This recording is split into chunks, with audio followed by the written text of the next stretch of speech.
Bonjour à tous, bonjour à toutes. Nous sommes le mardi 31 mars 2020 et à l'air libre est toujours là pour respirer et vous informer en milieu confiné. Salut Mathieu, quel est le programme de ton côté? Bonjour. Entre 5 et 8% des élèves sont perdus par leurs professeurs, selon le ministre de l'Éducation nationale Jean-Michel Blanquer. On a appris ces chiffres aujourd'hui. Alors que se profilent les vacances scolaires, on va parler de l'enseignement à distance pour 12 millions d'élèves et des inégalités qu'il est en train de creuser. Super programme. À tout à l'heure Mathieu. Au programme de la première partie, on va parler des quartiers populaires, l'accès à la santé, les rapports avec la police. Est-ce que c'est pour leurs habitants une double peine? On verra aussi comment en Hongrie, l'épidémie est un bon prétexte pour Viktor Orban pour mettre le Parlement sur la touche et avoir les coups des franches. La minute détente nous est offerte aujourd'hui par Marine Bausson qui se désespère des apéros confinés. Ouais, ça marche pas toujours les apéros confinés. Et puis on retrouvera Usul et Cotentin pour les confinautes. Enfin, je rappelle les deux adresses où vous pouvez nous écrire, alairlibre@mediapart.fr pour vos témoignages, vos récits de vie, et puis covid@mediapart.fr pour vos infos et documents d'intérêt général. À l'air libre, numéro 10 déjà. C'est parti.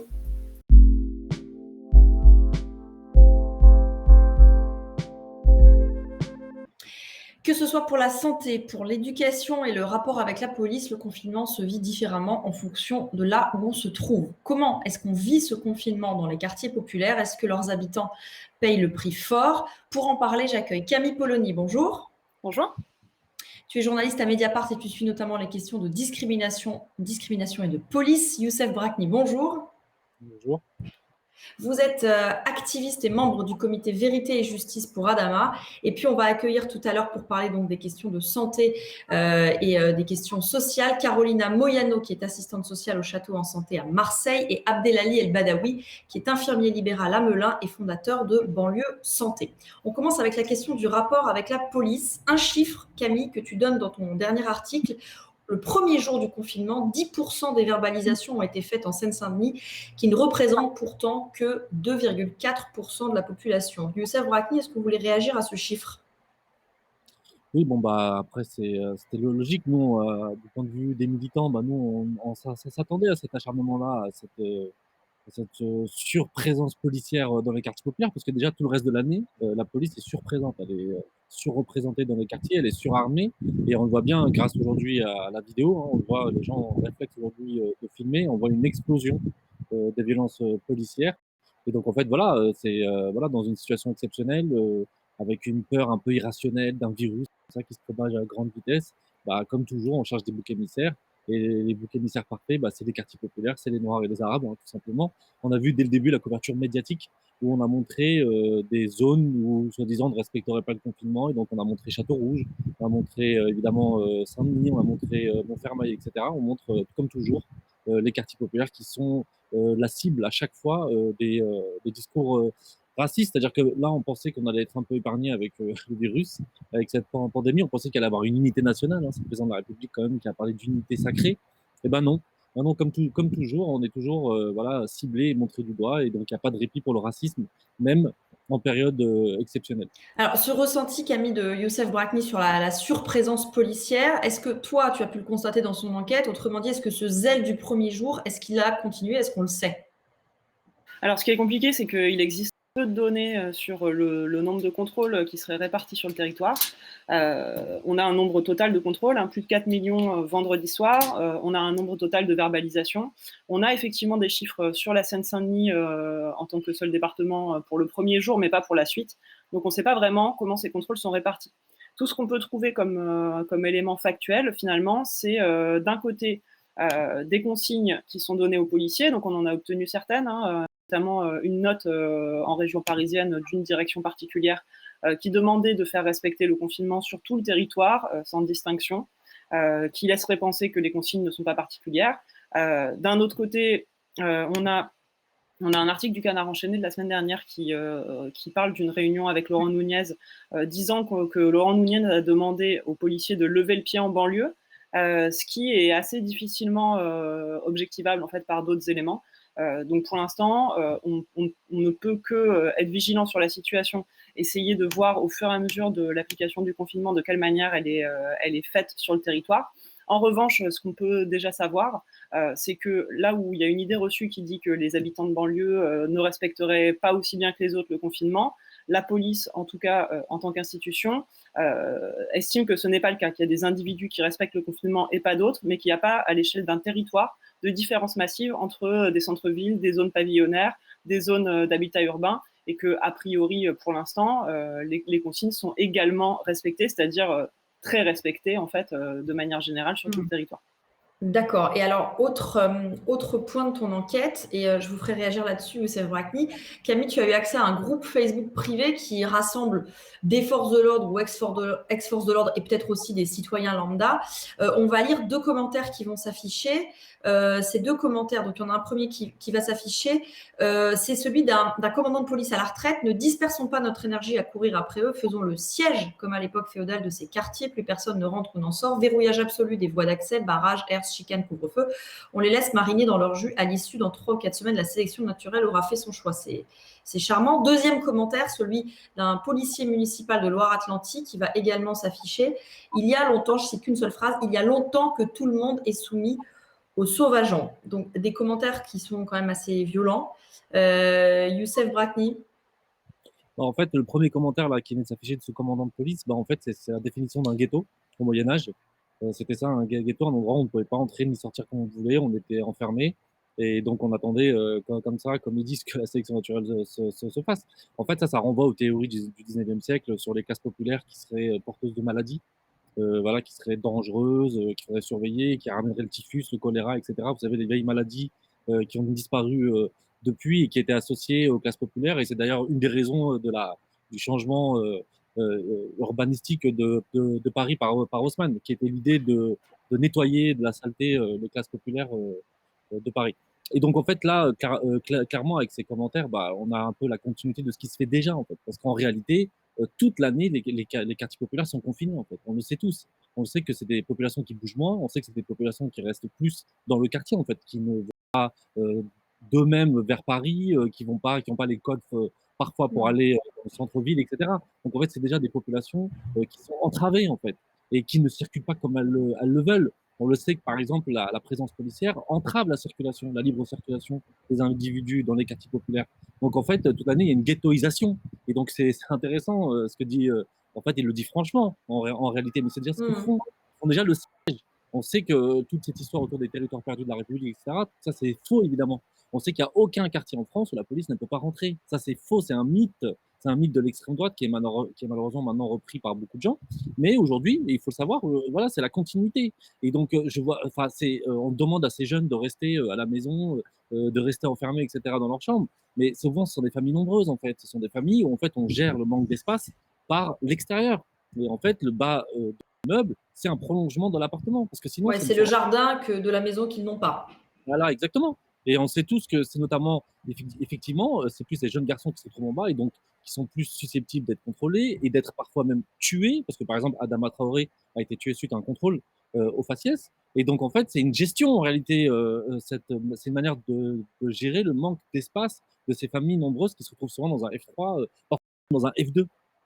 Alors, ces contrôles qui se passent mal, justement, il y en a qui circulent depuis le début du confinement. Enfin, il y en a qui circulent régulièrement sur les réseaux sociaux, mais il y en a qui ont circulé là depuis le début du confinement. On va voir une vidéo qui se passe aux Ulysses où on voit un habitant au sol se faire tabasser.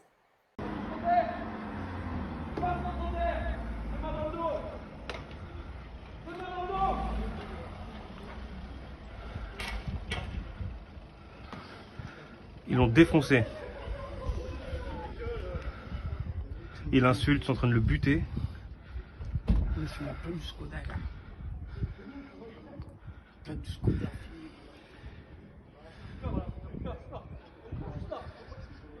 Alors, cette vidéo, elle a été énormément partagée sur Twitter. Camille, est-ce que tu peux nous dire où ça en est du point de vue judiciaire? Est-ce qu'il y a une plainte qui a été déposée? Comment ça se passe? Oui, il y a une plainte qui a été déposée vendredi dernier. Les faits ont eu lieu. On n'a vu qu'une partie de la vidéo, mais en fait, l'idée est que un jeune homme qui se rendait au travail, qui est livreur chez Amazon, passait de chez son père à chez sa mère pour aller prendre ses affaires avant d'aller travailler, a été interpellé sans attestation par la police sur le chemin. Et ce qu'on ne voit pas donc, dans cette partie-là de la vidéo, c'est qu'ensuite, il est emmené sous un Porsche et que c'est là qu'on entend des cris dans la vidéo et qu'on voit des mouvements qui laissent penser qu'il a été frappé, et c'est ce que lui dénonce dans sa plainte. Donc pour l'instant, la plainte, elle vient juste d'être reçue par le parquet d'Evry. Ce que dit son avocat, et qui, à mon avis, est assez intéressant au-delà du cas personnel de son client, il dit « Je trouve extrêmement préoccupant que des personnes tout à fait honnêtes vivent dans la peur de croiser la police. Dans les quartiers populaires, les contrôles sont source de crispation. Sofiane était apeurée avant même de croiser les policiers. » Voilà, je crois que c'est assez symptomatique de l'état des relations entre la police et les habitants aux Ulysses, comme dans plein de quartiers.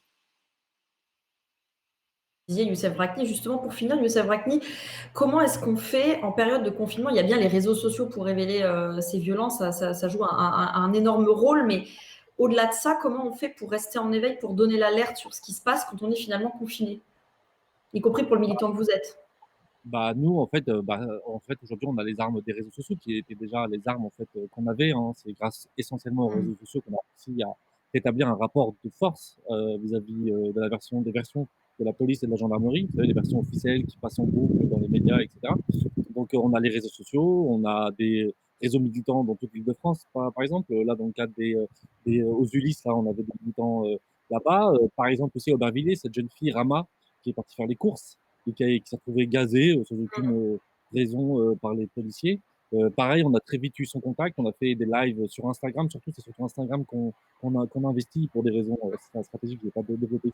Mais en tout cas, voilà, on a cette force des réseaux sociaux. Et je voudrais juste dire que, pour finir, c'est que depuis le début de cette épidémie, de cette pandémie, même comme on dit, depuis le départ, c'est parti sur un biais raciste. C'est-à-dire qu'en fait, au départ, on a quand même eu une stigmatisation inadmissible de la communauté asiatique, quelle qu'elle soit. Donc, on a eu toute une confusion sur dès qu'on voyait quelqu'un qui était d'origine du continent asiatique, que ce soit qu'il soit d'origine thaïlandaise ou vietnamienne, etc. Il était amalgamé avec une personne qui viendrait de l'Ukraine, qui viendrait de Chine, etc. C'est-à-dire que dès le départ, on a commis des lynchages, on a eu des insultes, des crachats dans les transports, etc. Donc, dès le départ, c'était mal parti, en fait. Et donc là, on est dans le prolongement, j'ai envie de dire malheureusement, de ce qui s'est fait dès le départ. Aujourd'hui, on a maintenant un défouloir d'une partie de la population, de la police, sur les habitants des quartiers populaires. Effectivement, vous faites bien de rappeler que ça a visé d'abord la communauté asiatique. Ça paraît il y a une éternité, mais c'était il y a pourtant à peine quelques mois. Les raccourcis, les clichés purement sexistes contre la communauté asiatique. Merci Youssef Brakni. Vous êtes membre du comité Vérité et Justice pour Adama. Camille Polony, Camille, merci à toi. On te lit sur Mediapart. On va maintenant parler santé et inégalité sociale avec nos deux nouveaux invités qui viennent de nous rejoindre. Carolina Moyano, bonjour. Vous êtes assistante sociale au Château en Santé à Marseille. Également, je suis contente de vous accueillir. Abdelali El Badawi, bonjour. Bonjour. Vous êtes infirmier libéral à Melun et fondateur de l'association Banlieue Santé. Rapidement, pour commencer, tiens, c'est vous, Abdelali, qui allez nous répondre. Est-ce que ce confinement et cette épidémie, c'est la double peine pour celles et ceux qui vivent dans les quartiers populaires ? Oui, bien entendu, effectivement, c'est la double peine quand vous vivez dans 30, 40 mètres carrés à plusieurs, les uns sur les autres. Je pense que c'est assez compliqué de gérer le confinement quand on n'a pas de jardin, quand on vous met dans un endroit où effectivement on ne vous permet pas de sortir finalement comme vous le faites habituellement. Donc oui, c'est la double peine, voire la triple, voire la quadruple, parce qu'on va en parler de tous ces sujets. Oui, et d'ailleurs, quand vous parlez de jardin, c'est ce qu'on se disait juste avant avec Youssef Brakni. Les jeunes gens, et ils disent en particulier les jeunes hommes qui sont en bas des immeubles, c'est un peu comme s'ils étaient dans le jardin qu'ils n'avaient pas, en fait. Carolina, puisque vous nous entendez que vous êtes là, même si on ne vous voit pas, Oui. les inégalités sociales, elles se creusent pendant ce confinement. Vous dites que les femmes sont en première ligne et c'est encore plus difficile pour elles. En fait, je voudrais rajouter quelque chose qui me paraît important, c'est que les inégalités, en fait, elles ne se creusent pas. Je pense qu'avec le confinement, on les repère mieux. Ils sont beaucoup plus visibles. Et toutes les problématiques que nous voyons au quotidien dans nos secteurs, hein, et c'est les problématiques qu'aujourd'hui on a le temps de les rechercher et de les développer en fait. Et Carolina, sauf qu'effectivement avec le confinement, il y a oui. Allez-y, finissez. Oui, et je pense que ces problématiques, elles sont sous-jacentes dans ces territoires depuis très longtemps. Oui, c'est ça, c'est qu'en fait, ce confinement, il permet simplement de révéler, de montrer au grand jour ces inégalités. Abdelali El Badawi, vous vous êtes donné une mission, on va parler de votre application tout à l'heure, mais vous vous êtes donné une mission, faire appliquer le confinement. Pourquoi est-ce que c'est pas forcément évident dans les quartiers populaires? Alors, c'est pas tout à fait ça, mais c'est presque ça. On s'est rendu compte, nous, en tant que professionnels de santé, avec les bénévoles qui sont là depuis un certain nombre d'années autour de nous et autour de l'association, de se dire que la population qu'on va confiner, c'est une population déjà à risque. C'est-à-dire inégalité en santé, inégalité sociale, hypertendue, diabète, cancer, l'âge, le vieillissement. Ils vivent dans des logements sociaux qui sont parfois petits, parfois ont des cuisines communes dans les logements sociaux ou des toilettes ou des sanitaires communes. Et notre objectif, c'était de dire il faut protéger cette population beaucoup plus fragile du fait de leur âge, du fait de leur pathologie. Et donc, il faut faire appliquer le confinement un maximum et les confiner. Pour ça, on a décidé de monter une application. Bien entendu, c'est aussi de voir de quelle manière les forces vives dans ces quartiers qui ont envie d'agir, mais n'ont pas les moyens d'agir, on puisse les mobiliser et puis les centraliser au sein même d'un seul outil pour pouvoir être le plus efficient et le plus efficace, en sachant que la priorité, c'est de sauver un maximum de ces personnes fragilisées. Quand je parlais du confinement pas forcément évident à faire respecter, je pensais à ce que j'ai lu dans le journal Le Monde qui vous consacre un portrait. Je pensais à cette mère de famille qui était embêtée parce qu'elle était menacée de perdre son emploi. C'était justement pour parler des inégalités sociales qui venaient entraver cette nécessité de confinement pour soi et pour les autres, pour se protéger et protéger les autres. Donc vous pouvez y revenir si vous le voulez bien. Et puis parler après juste effectivement de l'application d'entraide en mode confiné.org. Je donne le site pour y accéder, en mode confiné.org. C'est plus de solidarité, encore plus nécessaire en ce moment et dans ces quartiers. Oui, tout à fait. Pour le cas de cette maman, la difficulté pour elle, et elle en avait plusieurs, c'est qu'elle a des enfants en bas âge, elle est femme seule, c'est une femme seule qui doit qui doit aller travailler parce que son employeur lui impose. Et, son employeur la menace effectivement de la licencier si elle vient pas travailler. Elle se met en danger à l'extérieur, mais elle met aussi en danger ben forcément ses enfants, son entourage, du fait de s'exposer. Parce que elle dit je ne peux pas perdre mon emploi et puis si je vais au chômage technique, je vais perdre 10, 15, 20% de mon salaire et c'est pas possible. Aujourd'hui, les associations, comme beaucoup d'associations ont dû fermer, ont dû mettre la clé sous la porte du fait du confinement. Effectivement, comme l'a dit juste avant, je ne sais plus son prénom, c'est Carolina. Carolina, pardon. C'est vrai que le confinement a uniquement montré du doigt encore plus les inégalités que vivent ces populations qui, en fait, les inégalités, elles existent bien avant le confinement. Le confinement a été juste révélateur, beaucoup plus grand de ces points aujourd'hui qu'on a tous identifiés. Et là, en fait, tout le monde se réveille en disant qu'est-ce qu'on fait sur les inégalités en santé, les inégalités sociales. Mais c'est vrai qu'on aurait pu vraiment faire en sorte de limiter certaines choses si on avait finalement mis les pieds dans le plat depuis un moment. Beaucoup d'associations ont mis l'accent dessus depuis très longtemps. Et je pense que maintenant, il va falloir malheureusement, de cette pandémie, il va falloir écouter beaucoup plus ceux qui sont sur le terrain. Et justement, Carolina, je crois que c'est vous dans l'article de notre correspondant à Marseille, Olivier Bertrand, article que vous pouvez lire sur le site de Mediapart en vous abonnant, je le précise. C'est vous, je crois, qui dites que ce sont les femmes qui sont le plus en première ligne et je voudrais que vous nous racontiez ça. Et oui, elles sont en première ligne parce que d'abord, comme on disait, je n'ai pas enregistré ton prénom, mais Abdelali. La personne qui est en communication avec nous, Abdelali. Et effectivement, dans ces quartiers, il y a le plus profond des inégalités, c'est-à-dire des femmes seules, très souvent, avec plusieurs enfants, des femmes qui travaillent et qui ont des conditions de travail misérables. Et les femmes qui sont en couple, nous, dans notre territoire, par exemple, 80% des femmes, elles sont victimes de violences, pas seulement des violences conjugales, mais des violences à tous les niveaux.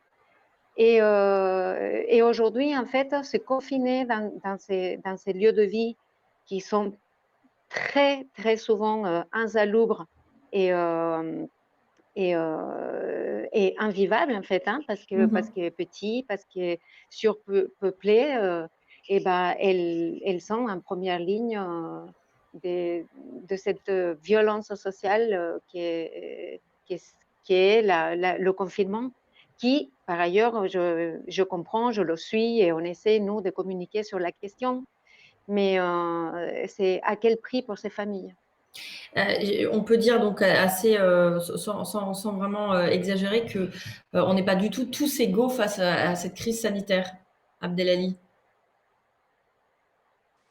Ah, Oui, excusez-moi, j'ai mis le silence pour Oui, éviter je d'embêter voyais que avec vous le bruit. étiez au téléphone. Peut-être que le boulot continue pour vous. Est-ce que vous diriez Ouais. qu'on n'est pas tous égaux face à cette crise sanitaire? Oui, on n'est pas tous égaux et encore plus en cette période de crise sanitaire. Je pense notamment à toutes ces personnes qui sont déjà atteintes de maladies chroniques depuis des années et qui vivent seules pour la plupart. Je vous donne un exemple qui m'a marqué hier en allant visiter une personne isolée et qui vivait en fait dans à peine 12-13 mètres carrés, une personne âgée qui n'était pas du tout au courant de ce qui se passe et qui vivait dans des conditions sanitaires incroyables où elle avait à peine, je pense, 2 mètres carrés, même pas 1 mètre carré pour s'allonger et dormir. Elle était psychologiquement très fatiguée. Elle disait qu'elle se nourrissait avec des petits gâteaux par-ci par-là. Elle n'avait même pas accès à sa cuisine. Enfin, c'était, ça a révélé, mais vraiment d'une manière je dirais épouvantable, les inégalités. C'est vrai que on n'est pas tous égaux face à cette crise sanitaire. On pense notamment à toutes ces personnes déjà en situation de handicap, de maladie chronique. C'est incroyable ce qui se passe, incroyable. Une dernière réaction, Carolina, à ce que vient de dire Abdelali? oui, je vais tout à fait dans son sens. Et nous essayons en fait depuis 2 ans sur ce territoire d'essayer de mettre en place une vraie médecine globale, un système qui soit égalitaire. Et en fait, on se rend compte que c'est très difficile, parce que dans ces territoires, il y a beaucoup de personnes qui ont des maladies en fait graves et qui ne sont pas des suivis à la hauteur de notre système de santé. Et je pense que par la suite, il faudra construire un plaidoyer pour mettre vraiment le zoom sur la réalité sociale de ce pays. Merci Carolina Moyano. On va devoir s'arrêter là. Vous êtes assistante sociale au Château en Santé à Merci Marseille et je renvoie ceux et celles qui nous regardent à l'article très intéressant d'Olivier Bertrand sur la situation à Marseille, à lire sur Mediapart. Abdelali El Badawi, merci. Vous êtes infirmier libéral à Melun, fondateur de Banlieue Santé. Et je rappelle l'application que vous avez créée pour plus de solidarité et d'entraide. Ça s'appelle enmodeconfiné.org. Vous allez sur le site et puis vous avez accès et tout est expliqué, notamment les mesures de confinement en 10 langues, par exemple. Et ça, c'est évidemment très utile. C'est basique, mais c'est très utile et voire indispensable pour que chacun puisse se protéger et protéger les autres. Merci à tous les deux. On part en Hongrie.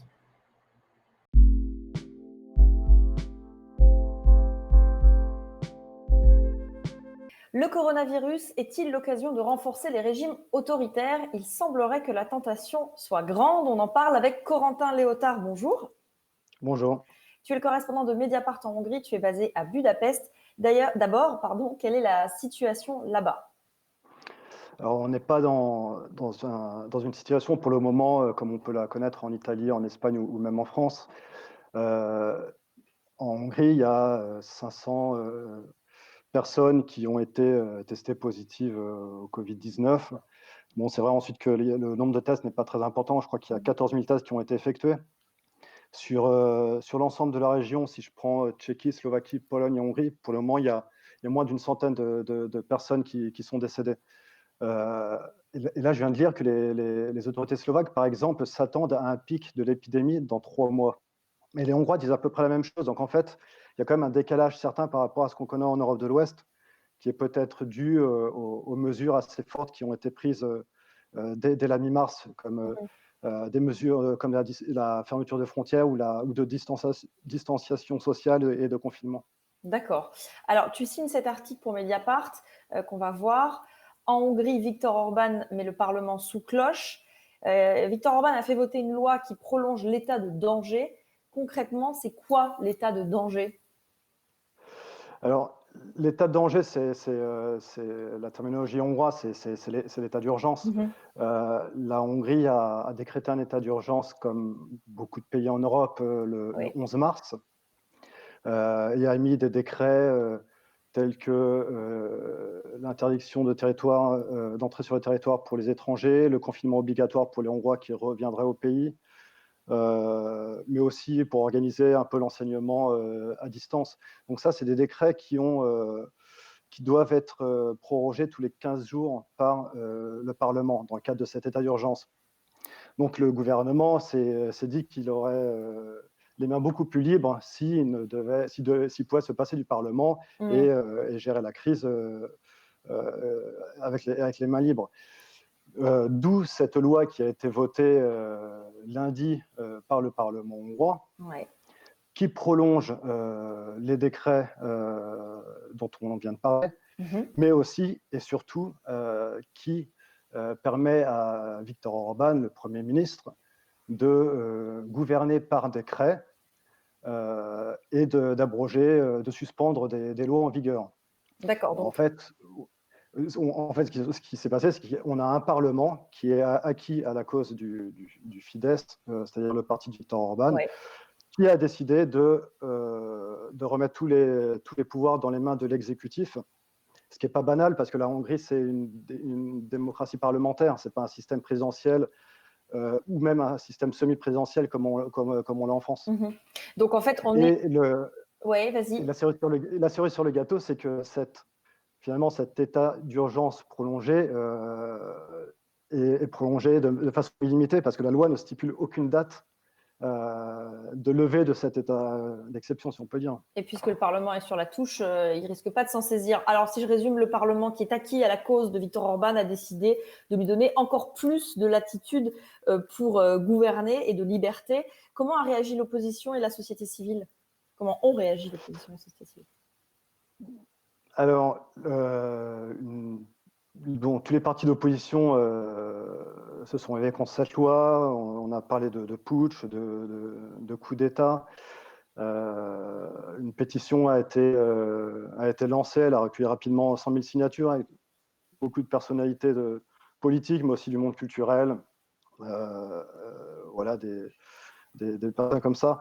Il y a eu une manifestation qui a été organisée, mais en ligne, évidemment, puisque voilà, les rassemblements de plus de tant de personnes sont interdits. Donc voilà, c'est assez inoffensif pour le pouvoir. Ensuite, il y a eu aussi beaucoup de critiques qui sont venues de l'étranger, du Parlement européen, de l'OSCE, des Nations Unies notamment.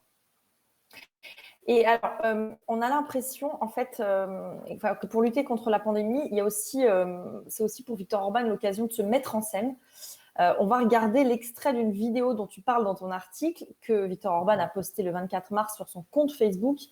On va la voir, cette vidéo, elle va être jouée. Donc, on le voit arriver sur le tarmac avec l'ambassadeur de Chine en Hongrie, et il arrive un cargo d'aide médicale, enfin de matériel médical, pardon.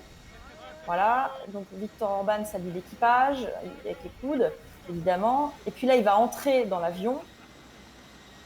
Et ce qu'on va voir, c'est qu'on a vraiment l'impression que Viktor Orban va décharger lui-même le matériel médical.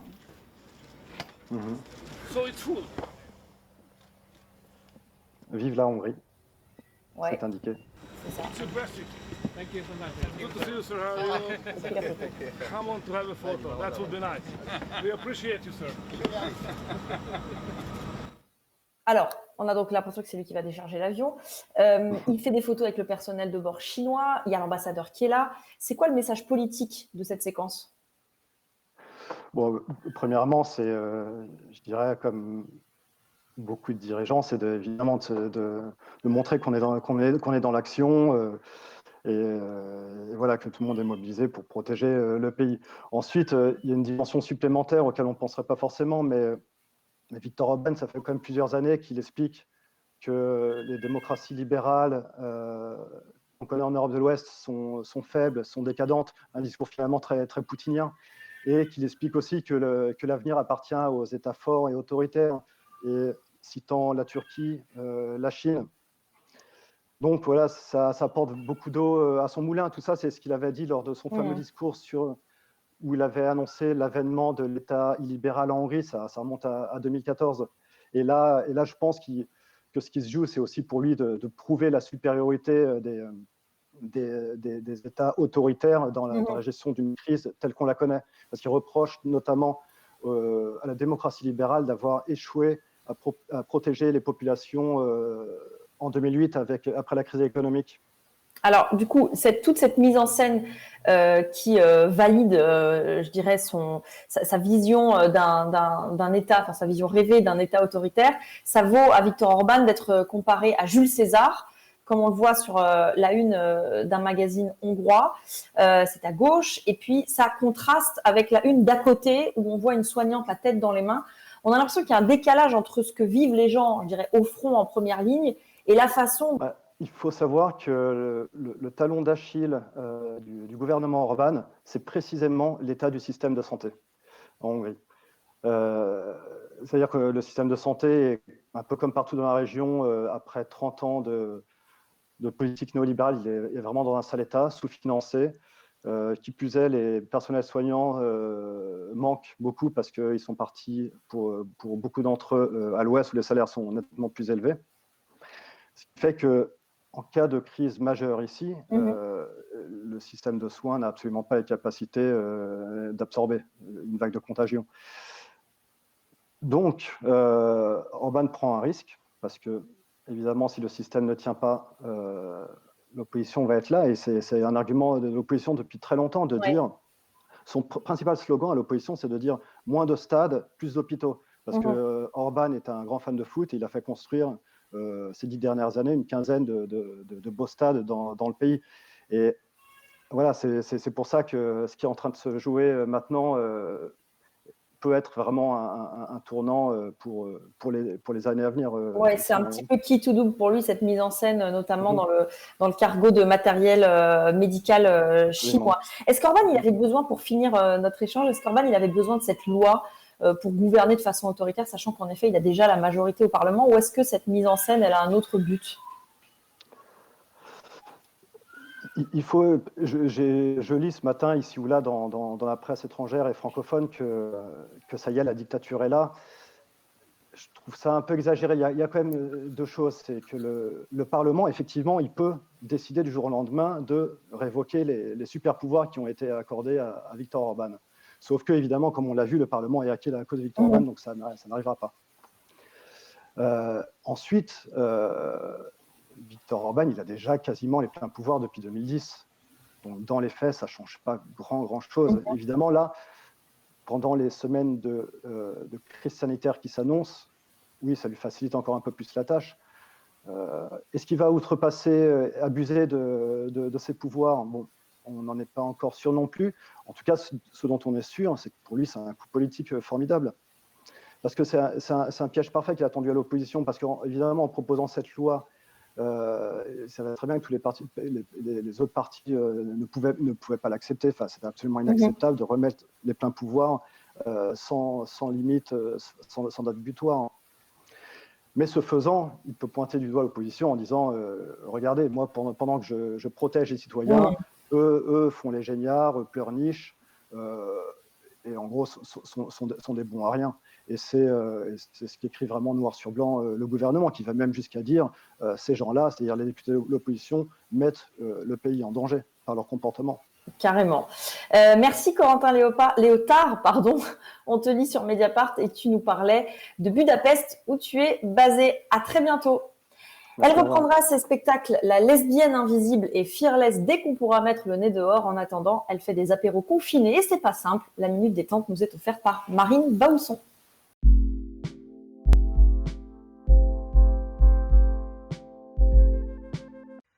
Bon, alors évidemment, comme tout le monde, j'essaie d'avoir une vie sociale quand même pendant le confinement.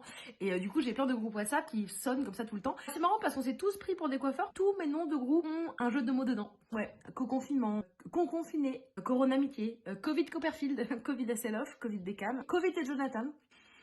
Il y en a plein. Et alors, comme tout le monde, je fais des apéros sur Internet. Et ça, c'est vrai que c'est marrant. Alors déjà, t'as les vieux. Et les vieux, ils essayent. Pour agrandir, en fait, t'appuies sur le bouton juste en dessous. Attends, voilà. Tac, celui-là?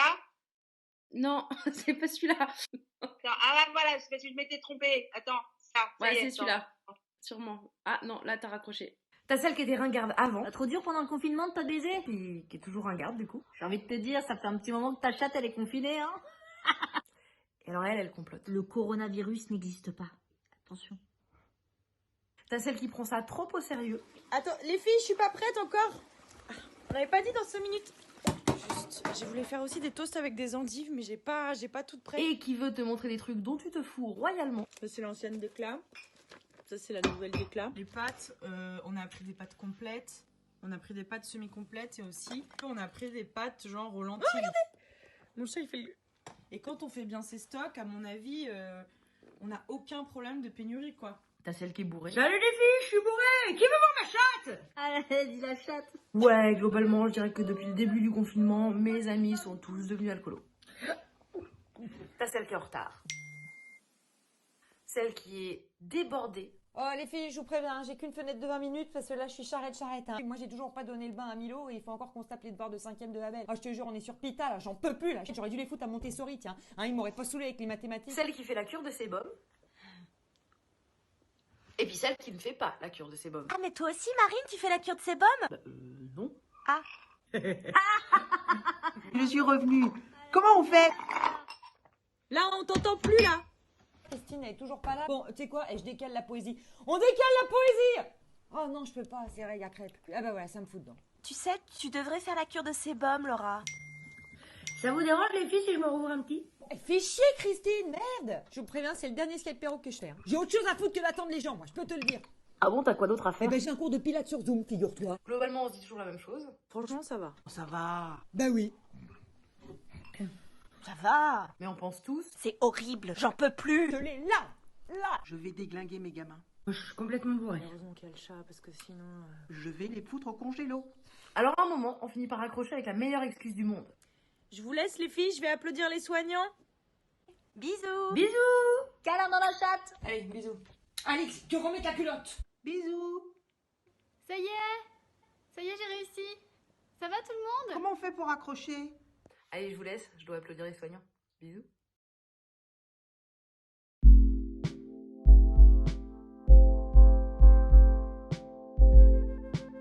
Merci Valentine, bienvenue dans la deuxième partie d'Air Libre. On va parler aujourd'hui de l'école à distance au moment du confinement sanitaire dans lequel nous sommes. Mais d'abord un coup de griffe ou plutôt un coup de gueule. Hier, voici ce qu'a tweeté le ministre des Comptes publics, Gérald Darmanin. Je lance un grand appel à la solidarité nationale. Une plateforme de dons sera mise en ligne pour permettre à tous ceux qui le peuvent, particuliers ou entreprises, d'apporter leur contribution à l'effort de solidarité de la nation envers les plus touchés. Le ministre de l'Action et des Comptes publics lance un vibrant appel à la mobilisation nationale pour aider ceux qui souffrent le plus, écrit Le Figaro dans l'entretien qui accompagne cette annonce. L'initiative paraît louable, s'entraîner dans les périodes difficiles, évidemment, aider notamment les plus fragiles. Elle est en réalité indigne. Ce gouvernement a supprimé l'impôt sur la fortune, mené une politique qui a accru les inégalités, accéléré la destruction de l'hôpital public et nous appelle désormais à une grande souscription nationale. Alors qu'il existe depuis des décennies un instrument puissant pour lever des fonds quand on veut financer l'État et quand on veut financer les urgences, notamment en période de crise, ce mécanisme, il s'appelle tout simplement l'impôt, et notamment l'impôt sur les plus fortunés que ce gouvernement a justement supprimé. Comme l'écrit ce matin l'économiste et activiste pour la justice climatique Maxime Combe sur Mediapart, il y a vraiment des appels à la solidarité nationale qui sonnent comme une invitation à l'indignation collective. Notre plateau, maintenant, sans transition, sur l'éducation. Les écoles françaises sont fermées depuis le 16 mars. Dans le premier temps, le ministre de l'Éducation nationale, Jean-Michel Blanquer, nous a dit qu'elle pourrait rouvrir le 4 mai. Finalement, c'est plus vraiment si certain. Il faudra d'abord que le pic épidémique soit passé. Donc tout ça est plein d'incertitudes. Ça va durer, ça c'est sûr, des semaines encore. En attendant, les 12 millions d'élèves de l'Hexagone sont donc à la maison avec leurs parents qui tentent, quand ils le peuvent et quand ils ne travaillent pas à l'extérieur, de leur faire la classe. Les enseignants, eux, se sont mis au cours virtuel en espérant que leurs élèves vont se connecter sur les plateformes dédiées. Avec nous pour en parler aujourd'hui, Faiza Zerouala, journaliste éducation à Mediapart. Bonjour Faiza. Bonjour. Merci d'être là. Roselaine, 18 ans, lycéenne en terminale sciences et technologies du management et de la gestion à Vitry-sur-Seine, dans le Val-de-Marne. Bonjour. Bonjour. Stéphane Bonnery, maître de conférence en sciences de l'éducation à l'Université Paris 8, est avec nous aussi. Bonjour. Bonjour. Et Véronique Servat, enfin enseignante en histoire-géographie dans un collège à Montreuil, en Seine-Saint-Denis. Merci à tous d'être là aujourd'hui. Alors, Faiza, ça fait plus de 2 semaines désormais que les classes sont fermées et que cet enseignement à distance a débuté. Tu viens de publier sur Mediapart un article qui raconte les 1001 difficultés des familles pour le mettre en place. Est-ce que tu peux nous donner quelques exemples? Alors oui, on se rend compte avec la fermeture des écoles que la continuité pédagogique que Jean-Michel Blanquer appelle de ses voeux en expliquant que c'est important que les enfants continuent de réviser leurs cours, on comprend que ce n'est pas gagné pour tout le monde. Donc, j'ai plusieurs exemples. Par exemple, on a l'histoire de Midouda. Donc, Midouda, c'est une femme de ménage qui élève seule ses 2 enfants, un qui a 18 ans et l'autre a 11 ans. Donc, pour son petit 11 ans, elle aimerait pouvoir l'aider à faire les devoirs demandés. Seulement, elle ne maîtrise pas du tout l'informatique. Elle s'en veut. Elle a essayé de se connecter à l'espace numérique de travail, comme on dit. Elle a eu quelques difficultés. Son fils y arrive tout seul, mais le problème, c'est qu'elle n'est pas en mesure de l'aider sur le plan scolaire. Elle était très émue au téléphone qu'on a échangé. Elle me disait qu'elle était dépassée, qu'elle savait que son fils ne ferait rien parce qu'elle n'a pas d'imprimante. Elle ne peut pas imprimer les devoirs demandés par les enseignants. Elle se sent vraiment sacrifiée, comme elle dit, parce que finalement, rien n'est prévu pour elle. En tout cas, rien n'est venu à elle. Les enseignants sont très peu présents. Son fils, en 2 semaines, a eu un cours à distance. Donc, elle, c'est vraiment... elle fait partie de ces familles oubliées par l'éducation nationale. Son fils, en temps normal, fréquente l'aide aux devoirs parce qu'il a quelques difficultés scolaires. Et là, il n'y a plus rien. Il n'y a pas de MJC où son fils pourrait se rendre pour bénéficier d'un tutorat. Donc, pour elle, c'est très compliqué. Elle a réussi plus ou moins à obtenir de l'aide par la mère d'un camarade de son fils, mais c'est très compliqué là encore parce que cette mère fait ce qu'elle peut, mais elle va être à court de feuilles, d'encre pour l'imprimante, qui est devenue un objet très convoité et qui, pareil, va faire le tri entre ceux qui auront pu continuer à étudier et puis les autres. Donc, on a Midouda. Il y a aussi Marois, elle qui habite dans le 8e arrondissement parisien, qui est quand même un quartier chic, mais elle est précise, elle vit en logement social. Marois, elle a 2 fils qui ont tous les deux un trouble et un déficit de l'attention. Donc, pour eux, c'est très difficile d'étudier.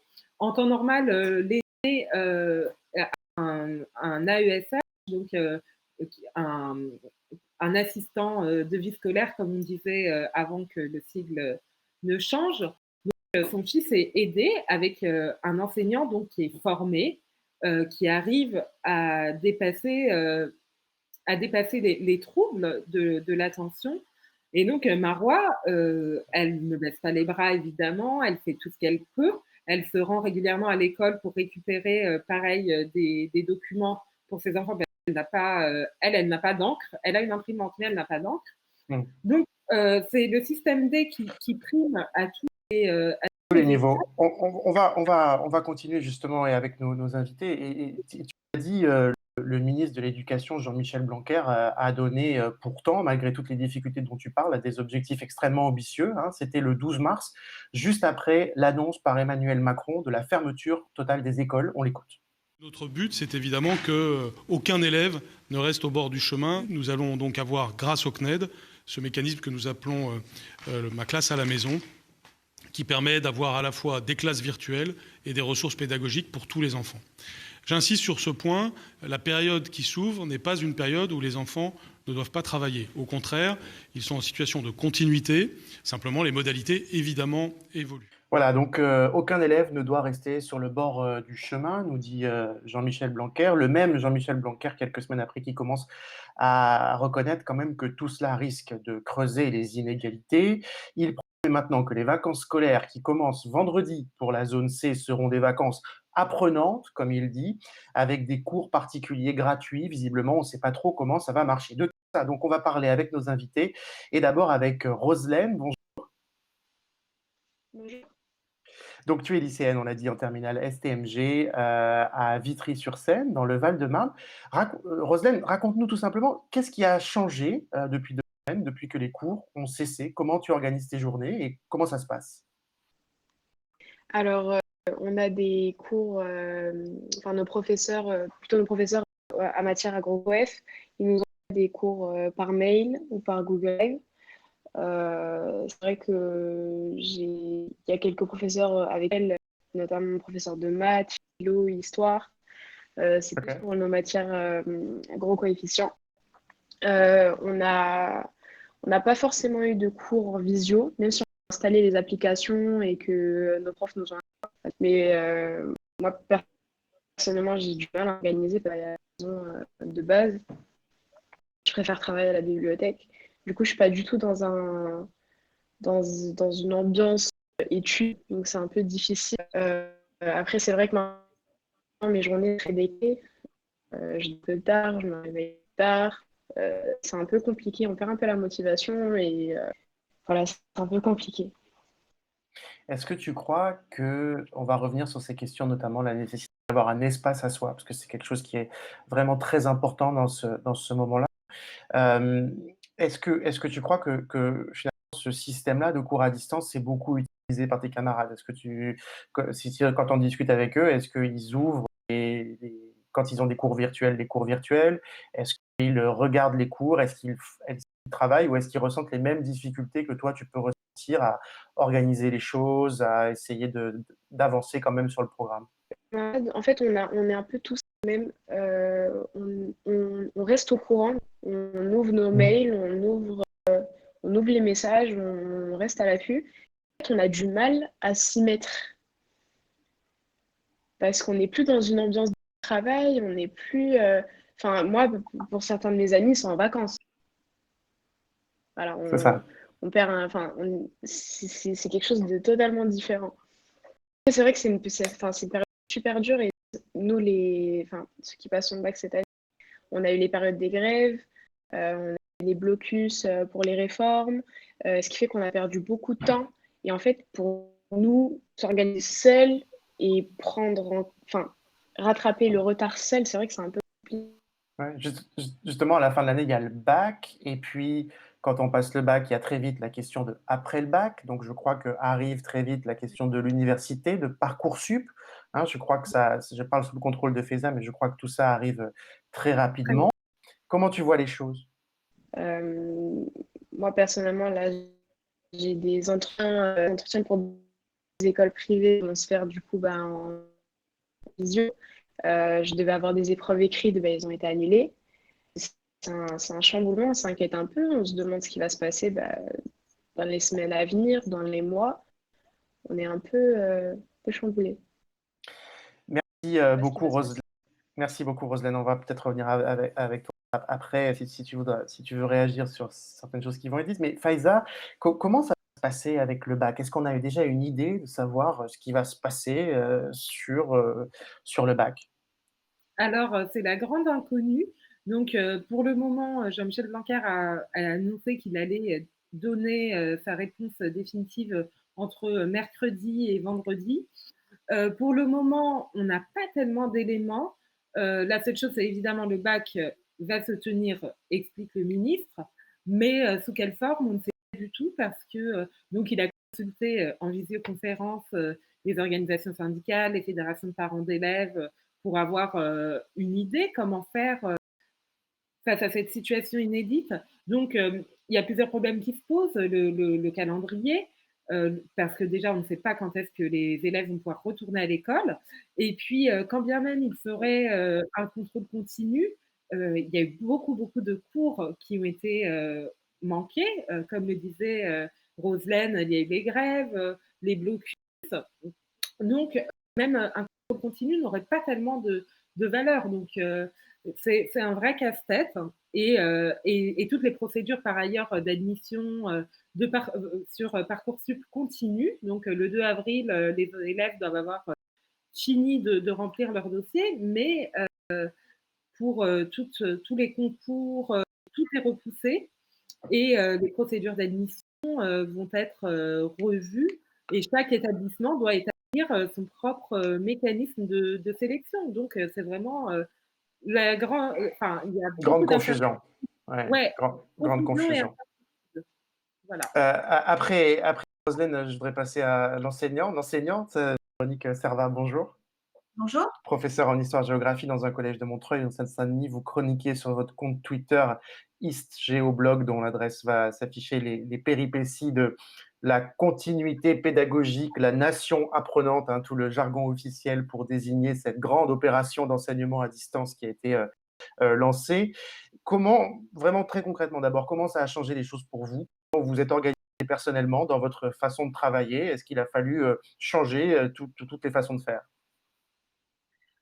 Si je réponds à titre personnel, je vais dire exactement l'inverse, c'est-à-dire que je me suis employée en fait dans un premier temps, en dépit de la désorganisation totale du démarrage, justement de maintenir les routines de travail avec les élèves, parce que la période était déjà assez bouleversante et assez traumatisante comme ça. La seule chose qu'on a eu le temps de dire finalement à nos classes avant de partir, en tout cas pour ce qui me concerne, c'était moi je souhaitais maintenir le plus possible le fonctionnement que nous avions en cours ensemble. Voilà.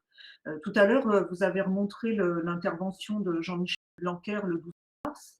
Je me suis permise d'aller vérifier parce que maintenant ça me semble un peu loin. C'était donc le jeudi. Nous, on a eu le temps de voir nos classes donc le jeudi après-midi et le vendredi et d'organiser leur départ. Sachant que nous, on est un établissement qui possède un internat, donc ça a imposé des conditions de départ encore plus compliquées, mais que en fait, la seule chose quasiment qu'on a eu le temps d'organiser, c'est de pointer dans les classes les unes après les autres les élèves qui ne disposaient pas de matériel pour se connecter. Et ensuite, et c'est à peu près tout ce qu'on a eu le temps de faire. Donc, véritablement, on a un peu choisi, avant de partir, de maintenir le système de fonctionnement qui était jusqu'à présent en vigueur dans nos salles de classe. Parce que ce que disait Roselyne tout à l'heure, c'est très juste, il y a quelque chose qui se brise en fait avec ce confinement. C'est, le lien physique entre l'enseignant et ses classes, sachant que voilà, dans une salle de classe, moi j'enseigne à des collégiens, hein, donc c'est des élèves qui sollicitent beaucoup l'enseignant, qui ont besoin d'une proximité d'explication quand ils sont au travail, mais ça brise aussi la dynamique d'entraide entre qui est aussi importante. Voilà. Et le fait de conserver quand même la façon de travailler qu'on a en classe avec eux le plus possible à travers le système des écrans qui est passablement compliqué à faire fonctionner, ça permet au moins de conserver quelques bases. Des classes virtuelles, en fait, c'est ça? Vous faites ces classes virtuelles? Et non, parce que on a essayé, moi j'ai essayé, un certain nombre de mes collègues aussi ont essayé de faire fonctionner le système des classes à la maison, là, qui a été vanté par Jean-Michel Blanquer dans le cadre de cette fameuse nation apprenante qui, à mon avis, concerne pas grand monde dans la réalité des choses, mais voilà. C'est très compliqué. Les élèves, d'abord, les réseaux, on le voit nous-mêmes pour aujourd'hui faire l'émission, hein, les réseaux sont sursaturés. Donc vous allumez une fois, vous essayez 2 fois, 3 fois, ça fonctionne jamais. Bon, au bout d'un moment, on passe à autre chose, très clairement. Et puis il faut pour nous, c'est des choses qui sont déjà compliquées à prendre en main, ces fameux environnements numériques de travail dont parlait Faiza.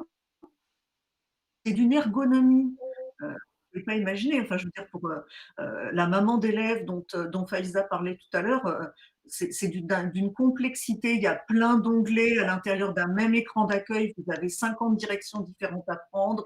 Il faut rentrer vos codes plusieurs fois. Bref, c'est tout un engrenage qui remettre en route à chaque fois et toute une prise en main des outils qui est extrêmement fastidieuse et compliquée et pour une efficacité qui finalement n'est pas très intéressante. Donc nous, on a conservé finalement de fonctionnement notre environnement numérique de travail à travers le système des devoirs à la maison qu'on donnait, etc., pour essayer de conserver le lien comme ça. Voilà. Quels sont, voilà, qu'est-ce que vous voyez déjà au bout de 2 semaines se produire? Vous dites qu'il y a des collégiens qui abandonnent. Est-ce qu'on constate, on a tous des témoignages autour de nous, hein, de gens qui sont profs ou enseignants qui disent qu'en gros, quand ils envoient une vingtaine d'élèves, il y en a 3 ou 4 qui vont se connecter, que c'est souvent ceux qui suivent le mieux, hein? Est-ce que c'est donc le retour que vous avez d'ores et déjà? Et de façon plus générale, est-ce que vous pensez que cette situation est tenable? Combien de temps? Enfin, je veux dire, pour pas qu'on accumule un retard trop important, est-ce que c'est tenable plusieurs semaines, plusieurs mois? Quels sont les risques pour vous liés à cette situation? Ouh là, ça fait beaucoup de questions en même temps. Désolé. Alors, en fait, moi, ce dont j'ai l'impression, c'est que la situation est extrêmement complexe. C'est-à-dire qu'il y a des choses qui se décoincent et il y a des choses qui restent invariants. Dans les choses qui ont évolué, d'abord, c'est que les outils qui étaient sursaturés les premiers jours fonctionnent un tout petit peu mieux ces temps derniers. Voilà, il y a des demandes transmises aux familles de se connecter plus à certaines heures qu'à d'autres, de partager les connexions. Voilà, nous, au collège, on a fait venir les familles les toutes premières heures du confinement le vendredi après-midi pour que les élèves qui n'avaient aucun moyen d'être en lien avec l'établissement, pas d'ordinateur, etc., puissent venir chercher des tablettes qui étaient utilisées à l'intérieur des ordinateurs portables en prêt pendant le confinement. Alors évidemment, on l'a constaté tout de suite, hein, il y a des élèves qu'on n'a pas réussi à toucher du tout, qui ont beaucoup de mal à rentrer dans l'interface virtuelle d'apprentissage finalement, mais il y en a aussi qu'on a réussi à récupérer, qui ne se sont pas manifestés pendant les premiers temps et qui sont revenus vers l'enseignement, qui n'est pas forcément de notre fait, c'est aussi parce que notre interface possède des systèmes de chat, de messagerie instantanée, où justement cette fameuse collaboration entre élèves arrive à se remettre en place. Voilà, et ça, c'est pas mal. D'accord, OK.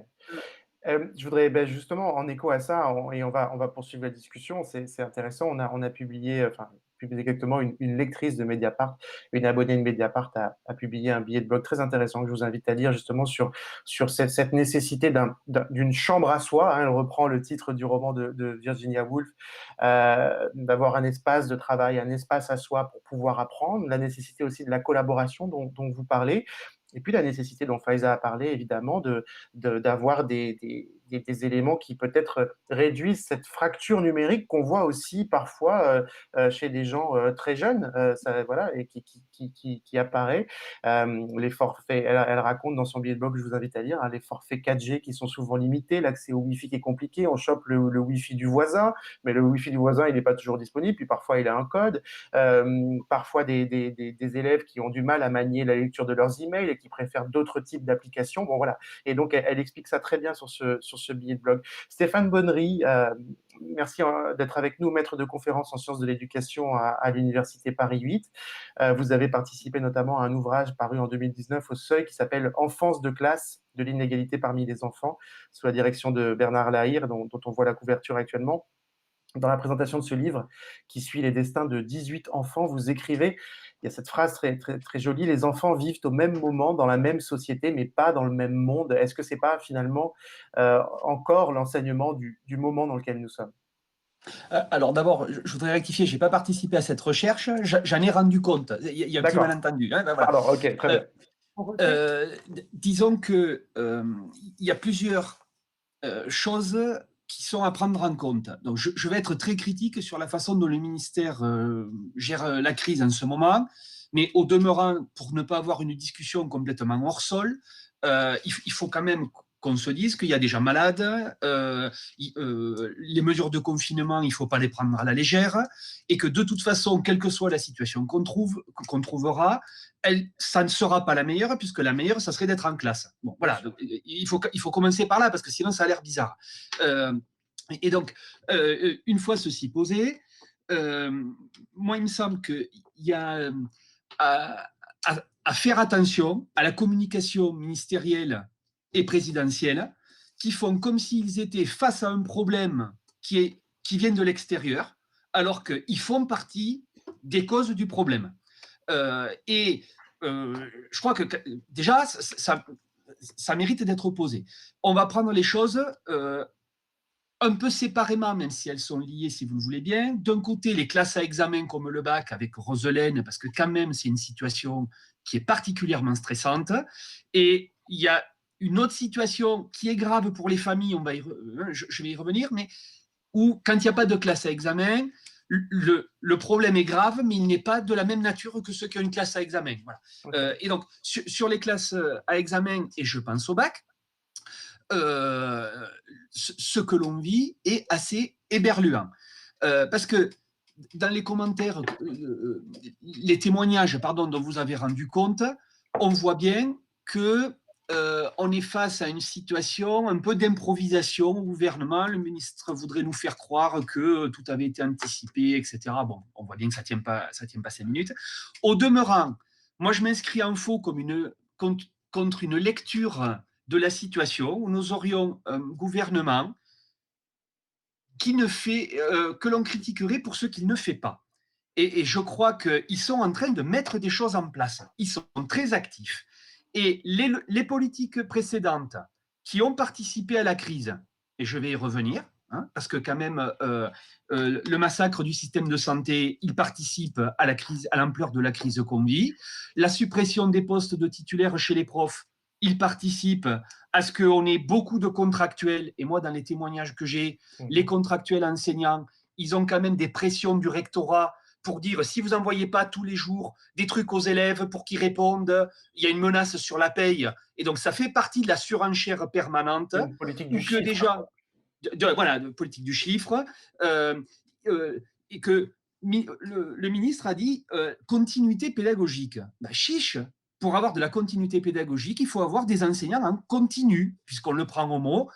Sur les classes où il n'y a pas d'examen, ça serait quand même beaucoup plus simple de se dire le programme, on va le lisser sur 2 années dans une équipe pédagogique stable. Ben oui, mais dans les établissements où il y a 3/4 de contractuels, comment on fait pour penser ça? Ça n'est pas possible. Donc, c'est pas vrai que tout vienne de l'extérieur. Les politiques qui ont cours depuis des années d'austérité ont rendu notre pays vulnérable à une crise de cette ampleur. Voilà. Donc, évidemment que cette crise-là, il était difficile de l'anticiper dans sa violence et dans ses conséquences, mais ça fait partie des données du problème. Si on vient sur les classes à examen, c'est un scandale que des lycéens qui sont chez eux, en terminale, qui n'ont pas tous, ou pas beaucoup, les moyens d'être en contact direct avec leur professeur principal, doivent constituer leur CV pour répondre à Parcoursup, et c'est au travers de ce CV notamment qu'ils seront sélectionnés dans des filières. Or, on sait bien que la capacité à rédiger un CV en réponse à une fiche de présentation de formation qui mérite d'être décodée sur les sous-entendus de ce qui est attendu, elle tient beaucoup à l'accompagnement par des adultes. Je sais de quoi je parle, je l'ai fait l'an dernier avec ma fille, et tous les témoignages, il y a des recherches actuelles qui ne sont pas prises en compte par le ministère, qui de toute façon est très méprisant envers le monde de la recherche, et notre lutte contre la LPPR est restée lettre morte pour l'instant. Le ministère ne tient pas compte des résultats de recherche qui montrent que Parcoursup est une instance de tri, il est fait pour ça. Le ministère a éliminé des dizaines et des dizaines, voire des centaines de jeunes l'an dernier en leur faisant croire que c'est parce qu'ils avaient mal rempli le CV, mal rempli Parcoursup. Donc voilà. Donc là, on va avoir une amplification de cette situation potentiellement. Voilà, et je pense que le ministère instrumentalise la crise pour dire c'est pas notre faute, c'est la faute à la crise, c'est la faute aux lycéens qui se sont pas mobilisés de chez eux. Donc si on économise des milliers d'étudiants l'an prochain à l'université, c'est pas la faute aux politiques en cours, très libérale, c'est la faute à pas de chance et à la crise. Donc, ce que vous dites, c'est que cette crise ne va pas juste augmenter les inégalités, ce qui paraît la chose la plus évidente en fonction des familles, en fonction de la capacité que les familles ont à prendre en charge l'enseignement des enfants, et ça va aussi dans les petites classes, en classe élémentaire notamment, mais ça va aussi finalement accélérer ce tri dont vous parlez des élèves. Tout à fait. Et sur le bac, il y a pourtant, on ne va pas faire que critiquer, on va proposer des choses, parce qu'il fait comme si, Blanquer fait comme si personne ne proposait rien. Moi, les mouvements pédagogiques, les syndicats, qu'est-ce qui empêche Jean-Michel Blanquer de dire, pour le bac, cette année, situation exceptionnelle, pour chaque matière, on réduit le programme, il y a 2 chapitres, voilà lesquels c'est, il aurait dû l'annoncer il y a déjà 15 jours. Voilà, là, il joue la montre, en fait. Il joue la montre, pourquoi ? Pour que dans 15 jours, 3 semaines, on dise il n'y a plus le choix, c'est le contrôle continu, et vouloir imposer sa réforme dont les enseignants du pays ne veulent pas, parce qu'il veut imposer le fait que si on étudie à Vitry, qui est à côté de chez moi, comme Roselaine, ou dans un beau lycée du centre de Paris, le diplôme n'aura pas la même valeur, ça sera un faux bac, c'est ça qu'il veut imposer. Or, il faut une épreuve sur table, comme elles pourront l'être assurées si c'est possible fin juin, début juillet, où le programme est réduit sur 1 ou 2 chapitres, on l'annonce à l'avance, où on donne plusieurs sujets aux collégiens en mettant, parce que c'est long de lire tous les sujets, en mettant en intitulé, ce chapitre porte sur les probabilités en maths, etc. Ce qui fait qu'on garantit, bien sûr c'est imparfait, mais ça, c'est au moins 2 idées. Il y en a d'autres. Les mouvements pédagogiques et syndicats proposent. Blanquer fait comme s'il n'y avait rien. Et il attend, il repousse pour obliger à la solution du contrôle continu. C'est une manipulation. C'est-à-dire rétablir des éléments d'égalité dans un système qui, de toute façon, parce que l'école est faite à distance, est profondément inégalitaire et va dépendre de l'accompagnement des uns et des autres et de leur isolement plus ou moins grand. Merci à tous les 4 d'avoir été là. On a déjà passé la demi-heure, donc on va s'arrêter là. Merci à Christophe Guignot qui m'a aidé à préparer cette émission. Merci à Faiza d'avoir été avec nous et d'avoir aussi mis la main à la pâte pour la préparation de cette émission. Envoyez-nous vos témoignages pour nous raconter votre confinement, vos récits de vie légers ou plus difficiles pendant ce confinement sur alerlibre@mediapart.fr. Et maintenant, on passe à l'équipe d'Ouvrez les guillemets. Vous les connaissez, elle aussi, elle est confinée, mais Usul et Cotentin continuent d'explorer le web pour comprendre ce que ce moment particulier inspire aux internautes. C'est le moment des confinautes.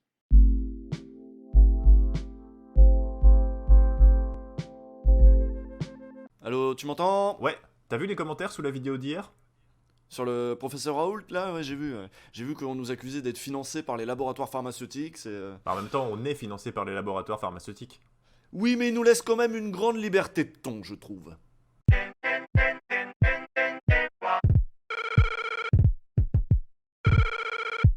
Aujourd'hui, on va parler d'amour dans les confinautes. Oui, comme avec cette vidéo qui tourne pas mal. Alors, il y a une fille, elle est sur un toit, elle danse comme si elle était sous MD aux nuits sonores, et il y a son voisin creepy qui l'espionne depuis son balcon. Et là, méthode américaine, il lui envoie un drone avec un message. Elle est contente, après ils mangent ensemble de loin, et vu qu'elle a pas vraiment à l'écouter parler de lui pendant les 3/4 du repas, bah du coup, elle kiffe. Ensuite, lui, il se met dans une bulle, et là, il se voit dehors, il lui donne des fleurs, et ensuite, il y a des flics qui les reconnaissent, et ils prennent une photo avec eux. Tout est bien qui finit bien, et c'est mignon. Non, c'est un fake ça. T'as déjà vu des flics sympas? Bah, il y en a des sympas. Regarde, dans l'Hérault, il y a des gendarmes qui ont trouvé un gros lézard, et ils en ont fait un post Facebook marrant, pour dire qu'ils l'avaient contrôlé sans attestation, et mis en détention pour avoir pris un bain de soleil. Trop drôle les blagues sur la répression policière. Mais si, c'est drôle, le bain de soleil, c'est parce que les lézards, ils font la photosynthèse. C'est de l'humour de gendarme, c'est nul. Eh ben, je préfère l'humour de gendarme que les gendarmes de l'humour. Et paf. Puisqu'on parle d'amour, moi je voulais vous parler de la baisse de fréquentation des sites de rencontres, mais Cotentin veut pas parce que soi-disant je fais que des blagues vulgaires dessus, donc c'est pas marrant, c'est ça? Bah oui, c'est pas le ton de l'émission, hein, je te rappelle qu'on est sur Mediapart. Eh ben, tu vois, je suis pas d'accord. Regarde, Bigard, il a débarqué sur Twitter, il cartonne. C'est ça le nouveau ton un peu irrévérencieux, il faut faire du Bigard aujourd'hui. Bon allez, je me lance. Alors c'est une pute, elle est dans un bordel, et là il y a un Allemand, un Chinois, et le président de la Commission européenne... Mais n'importe quoi, et puis en plus il fait pas ça Bigard en ce moment. Oui, bien sûr que je soutiens le message de monsieur Douste-Blazy. Il faut impérativement que les médecins puissent donner le plus vite possible le traitement du professeur Raoult. Le plus tôt sera le mieux parce que les résultats sont probants et il faut absolument le faire. Nous sommes en guerre, c'est la vérité. Ah oui, c'est pas drôle. Elle t'aime mieux ma blague. Je peux dire la fin de ma blague? C'est quoi la fin de ta blague? Bah il l'encule. Mais il se passe quoi au milieu? Mais on s'en fout, c'est la chute qui est drôle. Tu te rends compte qu'on a commencé l'émission en leur disant qu'on allait parler d'amour? Oui, bah moi là, l'amour, tu sais, moi je suis tout seul là. J'ai pas de drone. Tiens d'ailleurs, comment il les a trouvés ces accessoires, l'autre con là? Il a tout commandé chez Amazon, tu vas voir. Tu sais qu'il y a des gens qui sont en grève aux États-Unis en ce moment parce que les conditions sanitaires sont dangereuses pour les livreurs, pour les gens dans les entrepôts. Et lui, il les fait bosser pour sa petite vidéo nulle, sa blague qui a même pas de chute. Non, c'est bon, on les connaît tes chutes, on a compris. Donc c'est compliqué de parler d'amour en ce moment. En confinement, le plus important, c'est avant tout de s'aimer soi-même. Comme Juan Branco. Le Diable au Vauvert et Florent Massot présentent Crépuscule de Juan Branco, lu par Juan Branco. Alors ça c'est un vrai truc, Juan Branco il a mis en ligne gratuitement Crépuscule de Juan Branco, lu par Juan Branco. Mais est-ce qu'il pourrait aussi nous lire Signé Branco, comment Crépuscule est devenu un symbole de la résistance, le livre sur le livre de Juan Branco? Attends, je vais lui demander directement. Bonjour monsieur Branco, serait-il possible pour vous de lire Signé Branco, le livre sur le livre Crépuscule de Juan Branco? Envoyé. Alors d'ailleurs j'ai une blague, c'est Juan Branco, il est avec Juan Branco et Juan Branco. Bon, on s'arrête là pour aujourd'hui, on espère vous retrouver demain, à moins qu'on ne puisse plus rien dire sur Mediapart. Hein, ils sont où les Coluches, les Desproges, les Bigards, les Chevaliers du Fiel? Merci Usul et Cotentin. Mathieu, à demain. À demain, Valentine. Toujours avec le même plaisir, à demain pour un nouveau numéro d'Alerte Libre. D'ici là, portez-vous bien, abonnez-vous à Mediapart et écrivez-nous à alertelibre@mediapart.fr. Bonne soirée à toutes et à tous.